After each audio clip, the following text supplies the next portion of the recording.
मैं कुछ विरोधाभास पर जो विपक्ष के नेताओं की तरफ से आ रहा है अखिलेश जी, उस पर चर्चा करूंगी। ममता दी कह रही है मैं एसआईआर नहीं होने दूंगी। आप यूपी में एसआईआर का फॉर्म भर रहे हैं और आप अपने बीएलएस को रोज कहते हैं कि भाई तुम ये सुनिश्चित करो, हम तुम्हारी कर्मठता का सम्मान करते हैं, सुनिश्चित करो कि हर वोट अकाउंटेड फॉर रहे। तो आप लोगों का स्टैंड है क्या? एक राज्य में वो अड़ी है कि नहीं होने देंगे, एक राज्य में आप चाहते हैं कि अच्छे से हो, और चुनाव आयोग भी कह रहा है कि शुद्धिकरण करना है तो सब लोग को फॉर्म भरना ही होगा।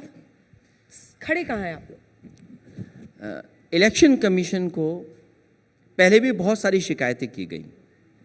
मुझे याद है जब मैं 2022 का चुनाव हारा, उस समय मैंने ये कहा कि भारतीय जनता पार्टी ने इलेक्शन कमीशन से मिल करके जो समाजवादी पार्टी के वोटर्स हैं उनका वोट कटवाया, क्योंकि 2022 से पहले 19 में उन्होंने वोट डाला था, 22 में वोट नहीं डाल पाए, और उसका परिणाम ये हुआ कि समाजवादी सरकार उत्तर प्रदेश में नहीं बनी।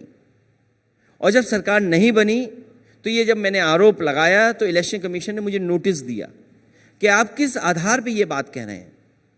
तो मैंने अपनी पार्टी के कार्यकर्ता नेताओं को जिम्मेदारी दे करके और ये ढूंढे कि जो वोट 19 में पड़े थे और 22 में नहीं डाल पाए जो लोग, उनके विद एफिडेविट हम लोगों ने इलेक्शन कमीशन को जमा किया।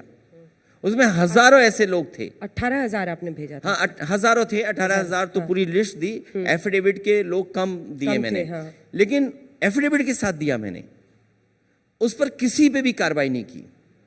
और आज जब एसआईआर यूपी में हो रहा है, पीडीए के लोगों का वोट कट जाए, पिछड़े दलित अल्पसंख्यक आदिवासी भाइयों के वोट कट जाएं, जो एडीएम होते हैं जिनको सबसे ज्यादा देखना है चुनाव किस तरीके से वोटर लिस्ट बननी है, और उसके नीचे जो अधिकारी हैं बीएलओ, एसडीएम, एआरओ और एक और जो पोस्ट होती है इलेक्शन कमीशन का पूरा काम देखते हैं, वो जानबूझ करके ऐसे अपॉइंट किए हैं जो समाजवादी पार्टी का वोट काटने में लग जाएं।